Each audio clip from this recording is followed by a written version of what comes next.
that it's necessary for us to begin to look at the future and know that it's possible that we can have our dream. Yes, it is. Other people have done it, then we can do it. We fail a lot of times. Well, a lot of other folks fail, and eventually they came back and they succeeded. So it's possible we can have what we want. And we know that we want to get it. It's necessary that we align ourselves with people that think like we do. It's necessary we get negative, do-nothing people out of our lives. It's necessary we never stop learning and growing and developing ourselves. It's necessary that we never give up. We know that it's you, it's me. It's being responsible for our stuff and deciding that we're going to keep on keeping on, that we're going to find a way to win or find a way to make it happen. And we know it's hard. It's not going to be a picnic. Yes, it's hard, and we will do it hard. And once we do it hard and we go through it, we realize it was worth it. And once you discover it was worth it, it is done.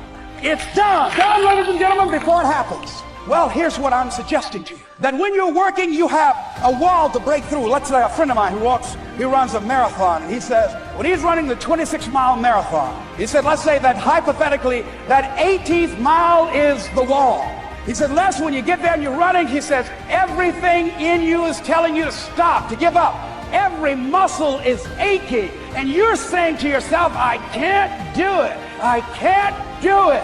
And you just keep on, and you keep on, and you keep on. It seems like you're moving at slow motion. And then eventually when you break through that 18-mile wall, then you know it's like done, and you're on automatic, and you glide on in, and you know it's there. You know you're going to get to the finish line. And we've all had experiences where we were working on something and we knew it was possible. And we did those things that were necessary to bring it into reality. We took the responsibility to make it happen. Other people couldn't see it. A lot of people didn't believe it. You were attacked. You were criticized. People were opposing you, but you kept on doing it. It was hard. It was rough. It was difficult. But to you, it was worth it. And eventually you got to a level you know, can nothing stop me now. I'm on the move. I'm on the move. Finally, I'm thinking about a friend of mine who is no longer operating on this dimension. His name is Jack Boland. He had this vision of a church that would serve various types of needs for people, their supportive needs, and helping them in recovery from drugs and alcohol and whatever addictions that they might be involved in. And he was known for bringing in different kinds of speakers. And over a year ago, he was diagnosed as having cancer, and he announced to his congregation that he's going to be taking chemotherapy and that it was a possibility that the cancer would go in remission. And he was optimistic about that. And sure enough, it did for a year. And one of the things Jack always talked about is that he wanted to have his funeral while he lived. And so he invited a few friends, Wayne Dyer, myself, and a few other speakers. He didn't tell us why we were there, but once we gathered there, the church, they told us in the room that Jack is going to announce to the congregation, he's bringing his doctor up. The doctor is going to say that we felt we could keep it in remission. It's out of remission, and he doesn't have much time left.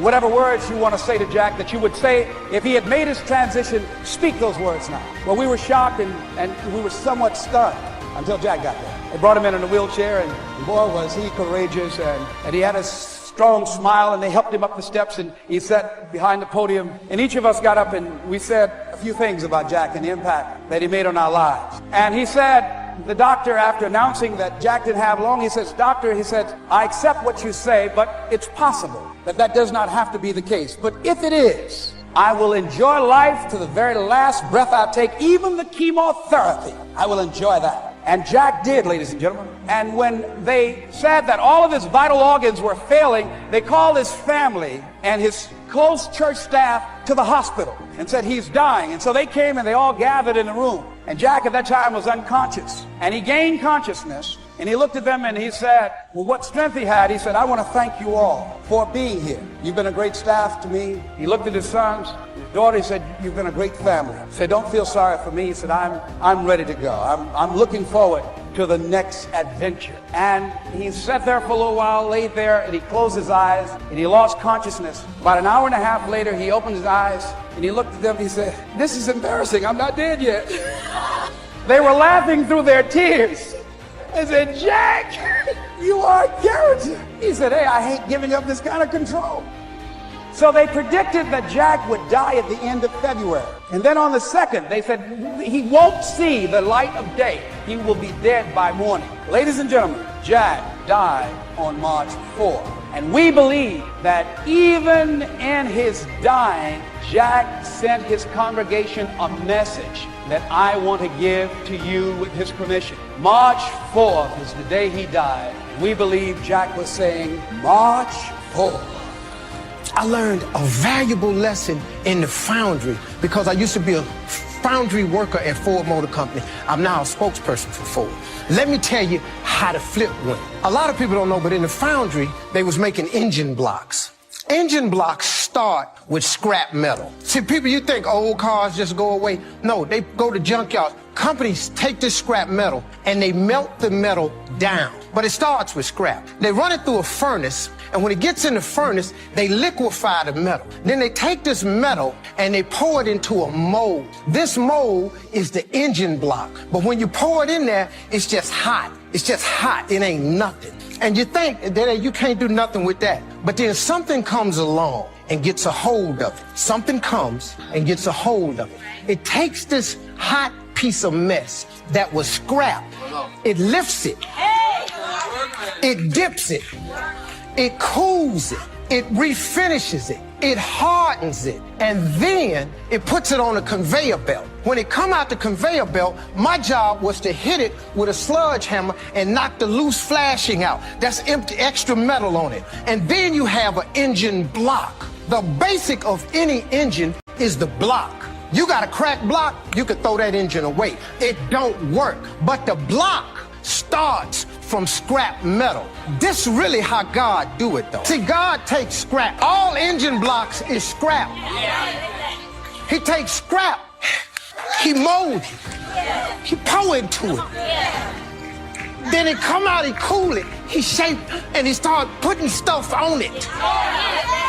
He start attaching pieces to it. He put a manifold on it. He put the rocker arm on it. He put the exhaust on it. He put spark plugs on it. He put a carburetor on it. He put a fan belt, water pump, and he take it and he put it in a car. But all of it started when it was a piece of scrap. We cannot do as Christians is just cause we the car now. You can't look at the dude that's in the furnace that's just wet liquid. That's a hot mess. You can't look back at the scrap pile and go, they just scraps, man.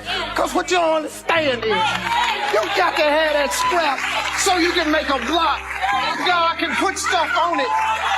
So when you put it on it, you can be a car one day.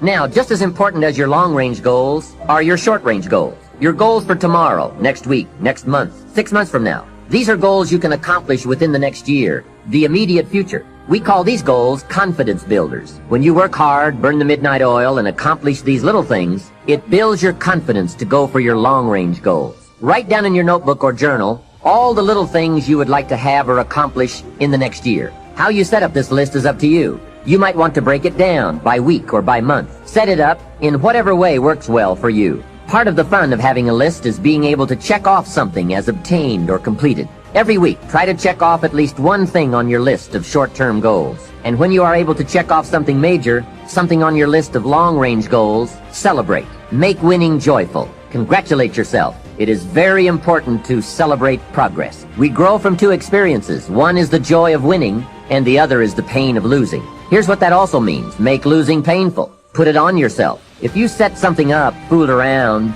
didn't pull it off, put it on yourself. And get around people who will help in this area. Hey, don't join an easy crowd. Go where the expectations are high, where the pressure to perform is high. It's how we grow. I'm certain that part of the reason why people let goal setting slide is because it is a lot of work.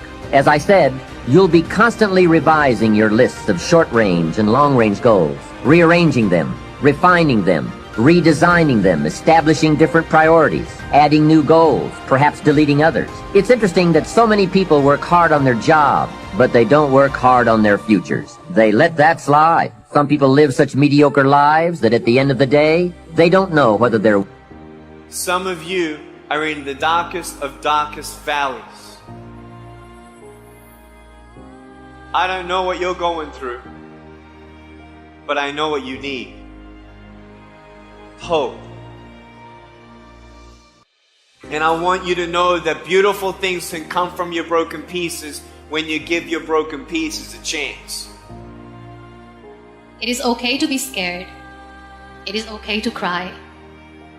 But giving up is not. I just want you to know that it's not the end. It matters how you're gonna finish. I don't care how dark it looks for you. I don't care what they done said to you. I don't care what the verdict is. I don't care what the haters say. It ain't over. No matter what happens to you, it ain't over. Ain't no such a thing as over. Do you know, man, that you can actually mess your life completely up? You can jack it all the way up and you can turn around and get it right. Do you know that you can be divorced multiple times and still be okay?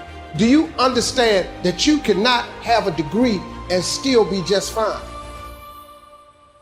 Now, whatever you've been through, whatever that is, guess what? You still here. You have a great life in front of you. But your great life is in front of you. It's not behind you.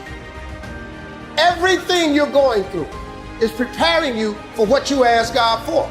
You just got to quit tripping while you're in the process, because the process is necessary. You may not see it now, but when he gets you on the other side of it, you're going to see exactly why it went that way. And you're going to be okay with it. Pull yourself together and quit tripping, because you're in the process. God is processing you. He ain't through with you. If he was through with you, you would not wake up in the morning. When you feel like giving up, when you're thinking about giving up, when it look like you ain't gonna make it, keep going. When they tell you you can't, come on, man, who are they? When they tell you to put all your stuff back on your desk, don't do that, man. Don't do that. When they tell you you're not gonna make it, don't believe them, man. Don't believe them. You got to be relentless. And I'm saying to you, what if all of us took that attitude after we face a rejection and a no, or we have a meeting and no one shows up, or somebody say, you can count on me, and they don't come through. Nobody believes in you. You've lost again and again and again. The lights are cut off, but you're still looking at your dream, reviewing it every day, and say to yourself, it's not over until I win.